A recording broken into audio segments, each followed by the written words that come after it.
Tunataka tuzungumze habari za malaika wa Mungu, malaika wa Bwana, kwa sababu ni sehemu ya urithi wa sisi tunaoamini kwamba wao watumike, wafanye kazi pamoja na sisi. Ni ngumu sana kuingiliana, kuwa na ile intervention, mwingiliano wa kimalaika kwa sisi tunaomwamini Yesu Kristo, kama hatuwafahamu hao malaika na kina nani na wanafanya kazi na wapo kwa ajili ya nini. Bwana Yesu asifiwe sana. Ningependa kwanza tujue renki, madaraja ya hawa malaika. Nimesema daraja la juu la malaika wanaitwa maserafi. Kuna maserafi, alafu wanafuatia makerubi. Lakini wako malaika ambao wamezunguka kiti cha enzi wakihusishwa na utukufu wa Mungu na mamlaka ya Mungu. Maserafi hawa wapo karibu sana na Mungu, na makerubi wanahusishwa sana na kwa habari ya hekima na maarifa ya Mungu. Lakini wako malaika kwa ajili ya kuwatawala malaika walioko chini yao, malaika wa enzi na mamlaka.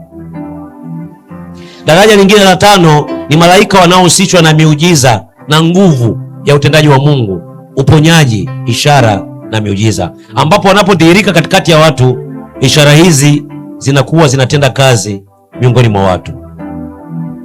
Lakini wako malaika wenye mamlaka kwa ajili ya kupambana, kushughulika na nguvu za giza au roho za giza zilizo kinyume na mapenzi ya Mungu. Lakini wako malaika kwa ajili ya falme. Falme nikimaanisha ni mataifa na jamii ya watu fulani. Malaika kwa ajili ya falme. Malaika hawa wakuu, na wengine wako malaika kwa ajili ya kutoa habari, kuleta ujumbe kwa watu wa Mungu. Tutaangalia kwa ufupi kazi zao na namna ambavyo wanavyoshughulika na wanadamu. Lakini moja ya kazi walionayo au umuhimu wa uwepo wao Mungu kuwaumba ni kwa ajili ya kumtukuza Mungu na kumtumikia Mungu, kumwabudu Mungu na kumsifu Mungu. Ukisoma kitabu cha Ufunuo sura ya 5, Ufunuo sura ya 5 mstari wa 11 na 12, pamoja na Waebrania sura ya 1 mstari wa 6, wapo kwa ajili ya kumsifu, kumtukuza Mungu, kumpa Mungu ibada. Ila kazi yao ya pili ambayo Mungu aliyowaumbia, wapo kwa ajili ya kuwatumikia wale waliowarithi, waliohesabiwa haki mbele za Mungu, wale wenye neema ya wokovu, waliofanyia kuwa wana wa Mungu. Maandiko yanasema kwenye Waebrania sura ya 1 mstari wa 14 kwamba malaika wa Mungu ni roho zinazotuhudumia sisi tuliowarithi, watakatifu, wana wa Mungu. Wapo kwa ajili ya kutuhudumia sisi. Hatupasi kuwatetemekea, kuwasujudia, kuwapigia magoti malaika. Ndio maana muda wote wanaowatokea watu wanasema usiogope. Muda wote ambao wale ambao kwa wanawapa ibada na kuwapigia magoti, wakamwambia usinipigie magoti sisi, mpigie magoti Mungu. Kwa hiyo wapo kwa ajili ya kututumikia sisi. Kwa lugha rahisi unaweza kusema wao ni kama sehemu ya wafanyakazi wetu sisi katika kutembea na Mungu. Ila ukiangalia Luka sura ya 1 mstari wa 26 hadi 38, walitumika katika kutoa taarifa kwa yule aliyekuwa bikira ambaye sio bikira tena. Malaika Gabrieli alitoka akasema kwamba utapokea ujazo wa mimba kwa uwezo wa Roho Mtakatifu. Wapo kwa ajili ya kutoa taarifa, na sehemu kadha wa kadha kwenye Biblia wanaonekana kwamba wanakuja kama ni wajumbe kutoa taarifa, ujumbe kwa ajili ya watu wa Mungu. Haleluya, mtu mmoja. Lakini pia ukiangalia kwenye Luka sura ya 2 mstari wa 8 hadi wa 14, wale walikuwa wakichunga kule kondeni, wale wachungaji, malaika wa Mungu waliifunua kwao, wakawapa taarifa kwamba ipo nyota inayong'ara. Nyota hii ni ishara ya mfalme wa kufanyaje? Mfalme kwamba amezaliwa. Wale wachungaji walipewa taarifa kwamba malaika wamesema kwamba mfalme Masihi amezaliwa. Wapo kwa ajili ya kutoa taarifa. Kwa hiyo tunaweza tukachangamana nao kwa ajili ya kupokea taarifa kutoka kwao. Biblia inaniambia katika kitabu cha Mathayo sura ya 4 mstari wa 11, mara baada ya Yesu Kristo kujaribiwa siku 40 usiku na mchana, malaika wa Mungu walikuja mara baada ya kujaribiwa na shetani ibilisi, walikuja kumhudumia Yesu Kristo. Imeandikwa katika Zaburi 91, amesema kwamba hata kama Yesu Kristo atatupwa kutoka kule juu milimani na kuanguka chini, malaika wa Mungu watakuja, watamdaka, hawataruhusu ajikwae wala umie. Wapo kwa ajili ya kututumikia sisi tulio warithi watakatifu pamoja na Mungu. Biblia inazungumza kwenye kitabu cha Luka sura 22 mstari wa 43, Yesu Kristo akiwa Getsemane, kabla ya kwenda kujaribiwa, kabla ya kwenda kukinywa kikombe, Biblia inasema akiwa Getsemane Yesu Kristo aliishiwa nguvu, akachoka kama mwanadamu 100%. Alipoishiwa nguvu na kuchoka, Biblia inasema malaika wa Mungu, kwenye Luka 22:43, malaika wa Mungu wakajitokeza, wakamtia nguvu, wakamtia moyo. Kwa hiyo malaika wa Mungu muda mwingine wanajitokeza kwenye maisha yetu pale tunapokuwa tumeishiwa nguvu za kiroho, tumekata tamaa, hatujui tufanye nini. Wapo kwa ajili ya kututia nguvu tuliochoka na kukata tamaa. Kuna namna nyingi ambao Mungu anaweza akawatia nguvu watu wake walioko hapa chini ya jua.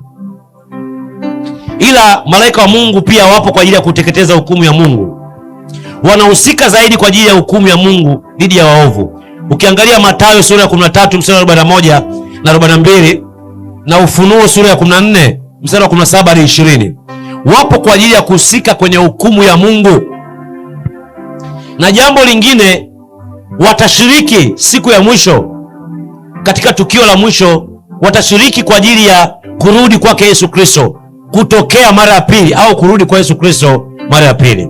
Ukisoma Ufunuo kitabu cha Mathayo 24 mstari wa 31, andiko la Wathesalonike wa kwanza sura ya 4 mstari wa 16 na Mathayo 25 mstari wa 31, wanahusika zaidi kwa ajili ya ujio wa Yesu Kristo wa mara ya mwisho. Hii ni katika Agano Jipya.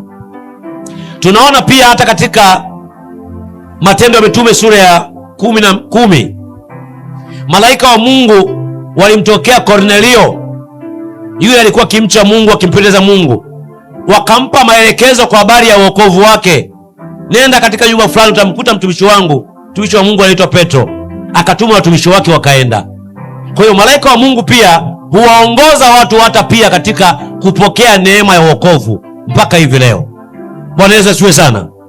Matendo ya Mitume sura ya 12, Matendo ya Mitume sura ya 12 kuanzia wa kwanza pale mpaka wa 11, utaona malaika wa Mungu wapo kwa ajili ya kuwaokoa watu walio katika kifungo, katika mateso. Biblia inasema mfalme akamchukua Yakobo ndugu yake na Petro, akamfunga, baadaye akamua. Akaona itoshi, akamkamata na Petro akamfunga. Kwa kuwa ilikuwa ni sikukuu, hakuweza kumuua. Lakini kanisa alikuomba wakati Yakobo amekamatwa James. Lakini alipokamata Petro, kanisa likaomba. Kanisa lilipoomba, Mungu akaruhusu malaika wake wakamtoe Petro gerezani. Wakamfungua mapingu, wakafungua milango, Petro akatoka, akawa yuko huru. Malaika wa Mungu tunaona pia ndio hao walitumwa wakati wa Danieli kwa ajili ya kufunga vinywa vya simba. Danieli alipotupwa katika shimo la simba, waliziba vinywa vya simba visimng'ate Danieli. Malaika wa Mungu wapo kwa ajili ya kuwaokoa watakatifu wa Mungu. Katika Agano la Kale, kwa kitabu cha Mwanzo sura ya 16 mstari wa 7 hadi wa 12, malaika wa Mungu walitoa ujumbe, walifikisha ujumbe kwa Hagari. Kitabu cha Wafalme wa Pili sura ya 19 mstari wa 35, malaika wa Mungu walitumika kulinda na kuokoa watu mbalimbali wa Mungu. Mfano, malaika wa Bwana waliweza kulinda Israeli, taifa la Israeli, dhidi ya jeshi la Waashuru kwenye Wafalme wa Pili 19:35. Pia malaika wa Mungu wanatumika kuwaongoza watu. Kutoka 23 mstari 20, anawaambia wana wa Israeli, nitamtuma malaika wangu, ataenda mbele yenu, msimtie kasirani, atawaongoza. Wapo kwa ajili ya kuwaongoza watakatifu au watu wa Mungu. Kutoka 23 mstari wa 20. Ila kazi nyingine walionayo malaika wa Mungu tunaona katika Agano la Kale kwenye Wafalme wa Pili sura ya 19 mstari 35, kutekeleza hukumu ya Mungu. Wakati mwingine malaika wanatumwa kwa ajili ya kutoa adhabu juu ya hukumu ya Mungu. Mfano, malaika waliweza kulipiga jeshi la Waashuru kwenye Wafalme wa Pili 19:35. Ila pia kazi yao nyingine kuwatia watu nguvu. Tunaona